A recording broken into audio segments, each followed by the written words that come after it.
নমস্কার, আপনারা দেখছেন দ্য ইন্ডিয়ান ইনফরমেটিভ চ্যানেল। শুরু করছি আজকের ভিডিও। আজকের যে ভিডিওটা আপনাদের সামনে তুলে ধরবো সেটি হচ্ছে সম্ভবত পাকিস্তান কিন্তু 5 টুকরো হতে চলেছে। তো এটি জানার জন্য ভিডিওটা শেষ পর্যন্ত দেখুন। ভিডিওটা যদি ভালো লাগে তাহলে অবশ্যই লাইক করবেন এবং আমাদের চ্যানেলটিকে সাবস্ক্রাইব করবেন। আপনারা জানেন যে আমাদের বেশ কিছু বছর আগে একটি ভিডিও আমরা করেছিলাম যে ভারত আক্রমণ করার আগেই কি পাকিস্তান 5 টুকরো হতে চলেছে। দেখুন, এই পর্যায়ে আলোচনা করতে গেলে অনেকগুলো সিনারিও এই মুহূর্তে চলে এসছে। এটা ঠিক যে ভারতের আক্রমণ করার আগেই যে পাকিস্তান 5 টুকরো হবে তার একটা মোটামুটি এই একটা ধারণা আমরা মোটামুটি বছরখানেক আগে থেকেই বুঝতে পারছিলাম। আপনারা জানেন যে সম্প্রতি পাকিস্তানের বালুচিস্তানে একটা বড় রকমের হামলা হয় এবং তাতে এখনো পর্যন্ত প্রায় 150 জন পাকিস্তানি সেনাবাহিনী কিন্তু মারা গেছে। এবং এই মুহূর্তে যা খবর পাওয়া যাচ্ছে সেখানে যে বালুচিস্তানে চীনের নেতৃত্বে যে যে কাজটি হচ্ছিল, আপনারা প্রত্যেকেই জানেন যে বালুচিস্তানে সি প্যাক চলছে। সেই সি প্যাকে এখন এমন অবস্থা হয়েছে যে চীনারা কার্যত সেখানে আর কাজ করতে চাইছে না। এবং আপনারা জানলে আরও অবাক হবেন যে সেখানে চীনের কিন্তু সিকিউরিটি এজেন্সি রয়েছে। শুধু তাই নয়, চীনের গোয়েন্দা সংস্থা রয়েছে, পাকিস্তানি গোয়েন্দা সংস্থা রয়েছে এবং তারা বড় রকমের এখানে সিকিউরিটি অ্যারেঞ্জমেন্ট করার পরও বালুচিস্তানকে কিন্তু আর হাতের নাগালে নিতে পারছে না। এবং সম্ভবত 1948 সালের পর বালুচিস্তানের উপর যেভাবে পাকিস্তানি সেনাবাহিনী আক্রমণ করেছে এবং নিপীড়িত মানুষকে মেরেছে, তারপরে এখন পর্যন্ত পাকিস্তানের যে অবস্থা, এই মুহূর্তে পাকিস্তান কিন্তু বুঝতে পারছে যে বালুচিস্তান কিন্তু আর পাকিস্তানের মধ্যে থাকতে পারবে না, বা পাকিস্তান থেকে কিন্তু তারা একটা পৃথক দেশ হিসাবে আসবে। এবার গেল বালুচিস্তান। বালুচিস্তানের পর যেটি আসছে সেটি হচ্ছে খাইবার পাখতুনিয়া। আপনারা জানেন যে খাইবার পাখতুনিয়া পাকিস্তানের পশ্চিমাঞ্চলের একটা অংশ, যেখানে বর্তমানে টিটিপির সাথে পাকিস্তানি সেনাবাহিনীর একটা বড় রকমের মানে যুদ্ধের মতন পরিস্থিতি সৃষ্টি হয়েছে। এক্ষেত্রে এই যে অঞ্চলটা, যে অঞ্চলটাকে আমরা ডুরান্ট লাইন বলে থাকি, আপনারা প্রত্যেকেই জানেন, সেটি হচ্ছে পাকিস্তান এবং আফগানিস্তানের বর্ডার। সেই অঞ্চলটাও কিন্তু এখন কার্যত যুদ্ধক্ষেত্রে পরিণত হয়েছে। শোনা যাচ্ছে যে পাকিস্তানি আর্মির একটা বড় অংশ বালুচিস্তান, মাফ করবেন, ডুরান্ট লাইনের বহু আগে এগিয়ে এসছে ভয় এই কারণেই। তার কারণ হচ্ছে শুধু টিটিপি নয়, এক্ষেত্রে আফগানিস্তানের তালিবানও পাকিস্তানের সাথে একটা বড় রকমের যুদ্ধে লিপ্ত হওয়ার মতন পরিস্থিতি সৃষ্টি হয়ে গেছে। এই মুহূর্তে যা খবর পাওয়া যাচ্ছে তাতে আফগানিস্তানের ওই অঞ্চলে বীভৎস পরিমাণে মানে কামান দিয়ে ফায়ারিং হচ্ছে, আর্টিলারি ফায়ারিং হচ্ছে দুতরফেই।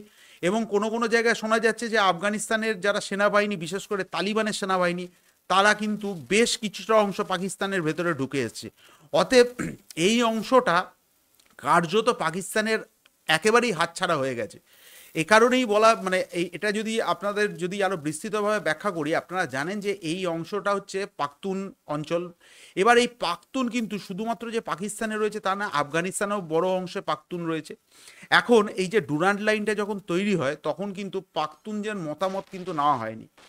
ফলে যেটা সব থেকে সমস্যা হয়েছে, এই ডুরান্ট লাইন করার ফলে আফগানিস্তানে একটা বড় অংশ পাখতুন থেকে গেছে, পাকিস্তানেও একটা পাখতুন থেকে গেছে। কিন্তু এই যে পাখতুন যারা অরিজিনাল, যারা পাখতুন বা পাঠান যাদের বলা হয়, তারা কিন্তু এই ডুরান্ট লাইনটাকে কিন্তু মেনে নিতে পারেনি। এটা দীর্ঘদিন ধরেই এই ডুরান্ট লাইন নিয়ে পাকিস্তান এবং আফগানিস্তানের মধ্যে একটা কিরমিশ লেগেই থাকতো, বিশেষ করে তাদের সেনাবাহিনীর সাথে। এখন বর্তমানে টিটিপি তারা কিন্তু পাকিস্তানের খাইবার পাখতুন অঞ্চলটা প্রায় নিজেদের নাগালে নিয়ে এসছে এবং পাকিস্তানি সেনারা সেখানে কিন্তু আর তাদের যে ফুটহোল্ড সেটা কিন্তু আর করতে পারছে না। ফলে পাকিস্তানের যে পশ্চিম অংশ, যেটা একটি বালুচিস্তান, একটি বালুচ, আর অপরদিকে খাইবার পাখতুন, এই দুটো অংশ কিন্তু এই মুহূর্তে পুরোপুরি যুদ্ধের সিচুয়েশনে রয়েছে। আর এই মুহূর্তে পাকিস্তানের যে আর্থিক অবস্থা, তাতে পাকিস্তানের কিন্তু এদের সাথে যুদ্ধ করে বেশি দিন তাদের নিজেদের অর্থনীতি টিকিয়ে রাখতে পারবে না। এটা তো গেল পাকিস্তানের পশ্চিম দিক। এবার আসছি পাকিস্তানের দক্ষিণ দিকে। আপনারা জানেন যে পাকিস্তানের দক্ষিণ প্রান্তে, যেটি করাচি বলা হয়, সেটি কিন্তু তাদের সিন্ধ প্রভিন্স।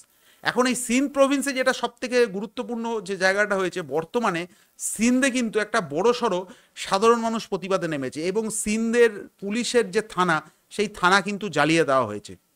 ফলে আপনারা যদি দেখেন যে সিন্ধের সাথে পাকিস্তানের কিন্তু একটা বড় রকমের ঝুট ঝামেলা সৃষ্টি হতে চলেছে। আর সিন্ধ অঞ্চলটি কিন্তু হিসাব মতন ভারতের অন্তর্ভুক্ত হওয়ার কথা ছিল, কিন্তু আবার আমরা বলছি যে র্যাডক্লিফ যখন যে এই লাইনটা করে, সেখানে কিন্তু একটা বড় রকমের একটা মানে আপনি বলতে পারেন একটা সমস্যার সৃষ্টি করে দিয়ে গেছে, কারণ সিন্ধ অঞ্চলটা হিসাব মতন সিন্ধিদের জায়গা ছিল, কিন্তু বর্তমানে পাকিস্তানিরা কী করেছে, প্রচুর পরিমাণে সেখানে পাঞ্জাবি ঢুকিয়ে সিন্ধের যে ডেমোগ্রাফি সেই ডেমোগ্রাফি কিন্তু চেঞ্জ করে দিয়েছে। অতএব যারা অরিজিনাল সিন্ধি তারা কিন্তু কিছুতেই পাকিস্তানকে মেনে নিতে পারে না। বিশেষ করে পাকিস্তানের যে পাঞ্জাব প্রভিন্স আছে সেই পাঞ্জাব প্রভিন্সটাকে তারা কিছুতেই, পাঞ্জাবের যে আধিপত্য সেই আধিপত্যটাকে তারা মেনে নিতে পারছে না।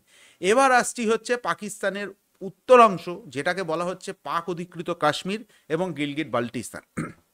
আপনারা জানেন বিগত 1 বছর ধরে গিলগিট বাল্টিস্তান এবং পাক অধিকৃত কাশ্মীরে কিন্তু সাধারণ মানুষ তারা কিন্তু রীতিমতন পাকিস্তানি সরকারের উপরে ক্ষিপ্ত। এই কারণেই ক্ষিপ্ত, তার কারণ হচ্ছে পাকিস্তানের যত বড় বড় হাইড্রো পাওয়ার প্রজেক্ট রয়েছে যেখান থেকে বিদ্যুৎ উৎপন্ন হয় সেখানে তারা বাদ করে সেই বিদ্যুৎ কিন্তু পাঞ্জাবে নিয়ে যাচ্ছে, কিন্তু যেখানে বিদ্যুৎটা উৎপন্ন হচ্ছে সেইখানকার লোকেরা কিন্তু স্থানীয় বিদ্যুৎটা পাচ্ছে না। এটা তো গেল একদিক। দ্বিতীয় কথা হচ্ছে এই যে কাশ্মীর বা পাকিস্তানের গিলগিট বাল্টিস্তান, এই অঞ্চলের লোকেরা স্বাধীনতার পর থেকে এদেরকে হিসাব মতন চুরান খাইয়ে রেখেছিল পাকিস্তানি। কেন? তাদের ধারণা ছিল যে পাকিস্তানে ভারতীয়রা, ভারতের হিন্দুরা এখানে আসবে এবং হেছে মুসলিমদের তাড়িয়ে দেবে, এবং সেক্ষেত্রে কাশ্মীরিরা কিন্তু আমাদের সাহায্য ছাড়া কাশ্মীরিদের যে সত্তা সেটা কিন্তু থাকবে না। কিন্তু বর্তমানে আপনারা প্রত্যেকেই জানেন যে ভারতে 370 জম্মু কাশ্মীরে এবং 35 তুলে দেওয়ার পর ভারতের কাশ্মীরে যে পরিমাণ উন্নতির যে একটা বন্যা বয়ে যাচ্ছে, সেখানে এখনকার দিনে কাশ্মীরি, পাকিস্তানি কাশ্মীরি যারা রয়েছে তারা কিন্তু বুঝতে পারছে যে আমাদেরকে হিসাব মতন পুরোপুরি বোকা বানিয়ে রেখেছিল। ফলে তারা কিন্তু প্রোটেস্ট করতে নেমেছে, এবং আপনারা বহু ক্ষেত্রে ভিডিওতে দেখেছেন যে পাককে অধিকৃত যারা কাশ্মীরের লোক তারা কিন্তু বলছে তারা ভারতের সাথে অন্তর্ভুক্ত হতে চায়। এই কারণেই যে ভারতের কাশ্মীরে যে পরিমাণ প্রজেক্ট হয়েছে বা যে পরিমাণ উন্নতির দিকে যাচ্ছে, আপনারা জানলে অবাক হবেন যে ইউএইর একটি সংস্থা, একটি মুসলিম দেশ, তা ওই দেশের একটি সংস্থা তারা ভারতের কাশ্মীরে একটা বড় রকমের বিনিয়োগ করতে চলেছে। ফলে পাক অধিকৃত কাশ্মীরের লোকেরা বুঝতে পারছে যে এতদিন যে আমাদের বোকা বানিয়ে রেখেছিল, এখন বর্তমানে সোশ্যাল মিডিয়ার যুগে সবাই সব কিছু দেখতে পাচ্ছে, সবাই সব কিছু জানতে পারছে, আর সেখানেই তারা পাকিস্তান থেকে ছেড়ে তারা ভারতের অভিমুখে বা ভারতের সাথে তারা আসতে চাইছে, এবং এই নিয়ে বীভৎস প্রোটেস্ট হচ্ছে এবং লং মার্চ হচ্ছে। ফলে পাকিস্তানে এই মুহূর্তে যা পরিস্থিতি সৃষ্টি হয়েছে তাতে কিন্তু পাকিস্তান 5 টুকরো হওয়া কিন্তু সময়ের অপেক্ষা। এখন আপনারা প্রত্যেকেই জানেন কিন্তু গ্লোবাল কিছু পলিটিক্স আছে, যেখানে আমেরিকা, চীন তারা চাইছে না যে পাকিস্তান 5 টুকরো হোক, কারণ তাদের এখানে কায়েমি স্বার্থ আছে। তারা কিন্তু পাকিস্তানকে টিকিয়ে রেখেছে, কিন্তু এই পাকিস্তানকে কতদিন তারা টিকিয়ে রাখতে পারবে এটা কিন্তু সন্দেহের অবকাশ থেকেই যায়। আর সর্বোপরি যেটা হচ্ছে যে জম্মু কাশ্মীরে পাকিস্তানি জঙ্গিরা যেভাবে যে জম্মু কাশ্মীরকে অশান্ত করতে চলেছে, তাতে ভারতীয় সেনাবাহিনীও কিন্তু আর বেশি দিন বসে থাকবে না। ভারত চাইছে বা ভারত সরকার চাইছে এর একটা স্থায়ী সমাধান করে দিতে। তার কারণ এইভাবে তারা পাক অধিকৃত কাশ্মীর থেকে পেরিয়ে জঙ্গিরা ভারতে এসে তারা যেসব বিচ্ছিন্নবাদী ঘটনা সৃষ্টি করছে বা সেনাবাহিনীর উপর আক্রমণ বা সাধারণ মানুষের উপর আক্রমণ করছে, এর কিন্তু একটা শেষ দেখতে চাইছে ভারত। অতএব যে কোনো সময় ভারত কিন্তু পাকিস্তানের সীমানায় কিন্তু ঢুকে যেতে পারে, সেই পরিস্থিতিও কিন্তু লক্ষ্য করা যাচ্ছে। সম্প্রতি শোনা যাচ্ছে যে 15 কোরের একটা বড় রকমের আর্মি মুভমেন্ট দেখা যাচ্ছে। তো আমরা এটাই চাইবো যে এই স্থায়ী সমাধানটা হয়ে যাক। আর পাকিস্তান জন্মলগ্ন থেকে আজ পর্যন্ত, পাকিস্তান এই অঞ্চলটা তৈরি হওয়ার পর থেকেই এশিয়ার যত রকমের অস্থির পরিস্থিতি তাতে কিন্তু ওই দেশের মাধ্যমেই তৈরি হচ্ছে। আজকে যদি পাকিস্তানের এই অস্থির পরিস্থিতি বা পাকিস্তানের উপরে যদি একটা বড় রকমের বল প্রয়োগ করা যায় এবং পাকিস্তান যদি 5 টুকরো হওয়ার পরিস্থিতি সৃষ্টি হয়ে যায়, তবে কিন্তু এশিয়ায় একটা ভারসাম্য আসবে, এশিয়ার শান্তি আসবে। তো আমাদের লক্ষ্য থাকবে এই বিষয়ে। তো এইরকম ভিডিও আপনাদের সামনে আমরা আবারও নিয়ে আসবো। তো ভিডিওটি শেষ পর্যন্ত দেখার জন্য ধন্যবাদ। জয় হিন্দ।